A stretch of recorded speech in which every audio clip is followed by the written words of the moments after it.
আমার দুই দুই ভাইয়ের দুই ছেলে আর আমার বোনের এক ছেলে, আমার ভাগিনা। এরা সবাই মিলে নদীর পাড়ে ফুটবল খেলার পরে গোসল করতে নামছে। গোসল করে নামার পরে তারা পানিতে পড়ে গেছে। এই সময় তো নদীতে পানি থাকার কথা ছিল না। ড্রেজারে বালু তোলার কারণে, অনেক গভীরের কারণে তারা আর পানি থেকে উঠতে পারে না। তো আমি এর জন্য সরকারের কাছে অকুলভাবে আবেদন জানাচ্ছি যে অকালে যেন এইভাবে প্রাণ ঝরে না যায়। আমরা একসাথে 7-8 জন পানিতে নামছিলাম। আমি আসলে নামে একদম সোজা ওই পারে গেছিলাম গা। আর ওরা এখানে ফুটবল দিয়ে খেলতেছিল, একজন আরেকজনকে ফুটবল ঢেলাইতেছিল। ঢেলাইতে একদম ওই গর্তের ভিতরে পড়ে গেছে 3 জন।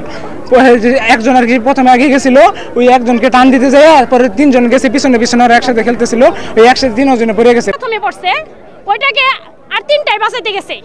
বাঁচাইতে গেলে আমার বোন আবার 2টারে দেখছে, একটারে দেখে নাই।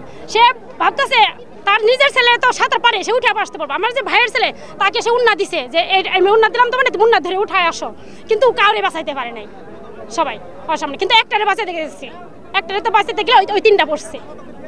এই সম্মাত্রা ভাই সনকান্দা এই 6 রাস্তার মোড়, এখানে আইসা আমরা দ্রুত গতিতে আইসা আমরা ডুবুরিকে ডুবাইতে নামাই তারপর আমরা পরপর 3টা লাশ আমরা উদ্ধার করে আমরা ওই উদ্ধারকারী স্বজনকে আমরা হস্তান্তর বুঝাই দিই।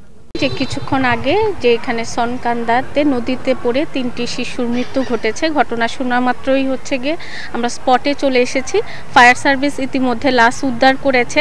আমরা গিয়ে উপজেলা প্রশাসনের পক্ষ থেকে এবং জেলা পুলিশের পক্ষ থেকে আমরা দ্রুত একটি তদন্ত কমিটি গঠন করব যে এই ঘটনাটি কী কারণে ঘটলো, এবং গিয়ে নিহতদের পরিবারকে যে কোনো ধরনের সহায়তা সহ পরবর্তীতে এই ধরনের ঘটনা যেন আর না ঘটে তার সব ধরনের ব্যবস্থা নেওয়া হবে।